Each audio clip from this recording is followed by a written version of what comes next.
Indigenous members of the First Nations of Canada presented a traditional totem to the Sixth Assembly in Vancouver, and diverse cultures of Canada made a strong impact on the ambiance and atmosphere of the event. Life throughout God's good creation was central to the theme, Jesus Christ, the life of the world.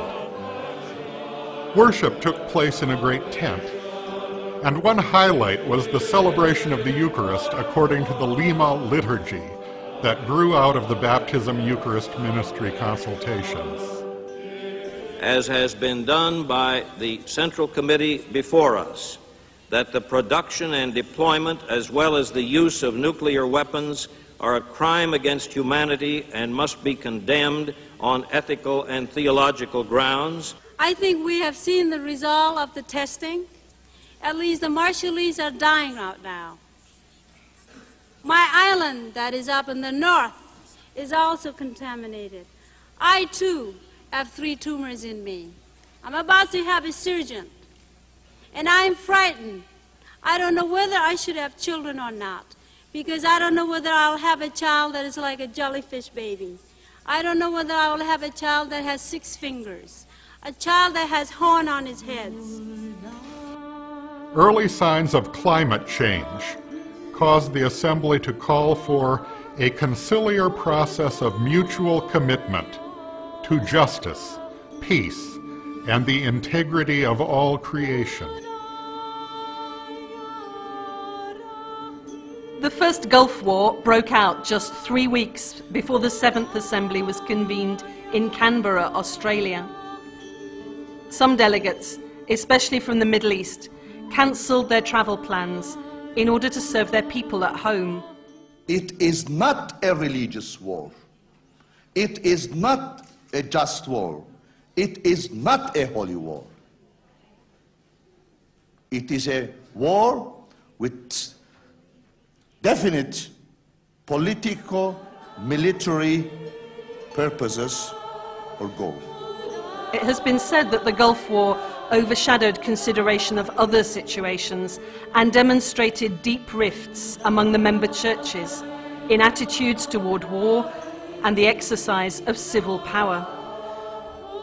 As at Vancouver, the Indigenous people of the host country were conspicuous by their hospitality and presence at the Assembly. The WCC had served as a monitor of the treaty process between Aborigines and the Australian government, and issued a report on that process at Canberra. The theme of the Assembly stressed the bond between nature and the work of the Holy Trinity. Come, Holy Spirit, renew the whole creation. The emphasis on cultures in this Christian assembly raised questions regarding syncretism, or inappropriately mixing the gospel with paganism. Similar comments arose in connection with a presentation by Korean professor Chung Hyun Kyung, who combined poetry, song, and dance, drawing on Aboriginal culture and Korean shamanism. Responses to her contribution prompted debate about Christian tradition and the cultures in which churches live. Complaints of syncretism by Orthodox churches were one element that led to further discussions at the next assembly and to the work, report, and recommendations of the Special Commission on Orthodox Participation in the WCC.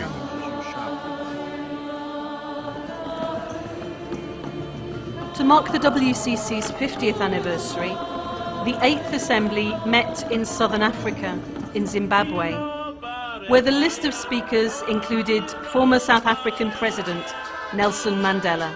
To us in South Africa and Southern Africa, and indeed the entire continent, the World Council of Churches has always been known as the champion of the oppressed and the exploited. A process of reflection and self-examination on the part of the WCC reached a significant milestone with the review of a policy statement towards a common understanding and vision of the World Council of Churches. Harare introduced a new dimension to WCC assemblies, the marketplace of ideas.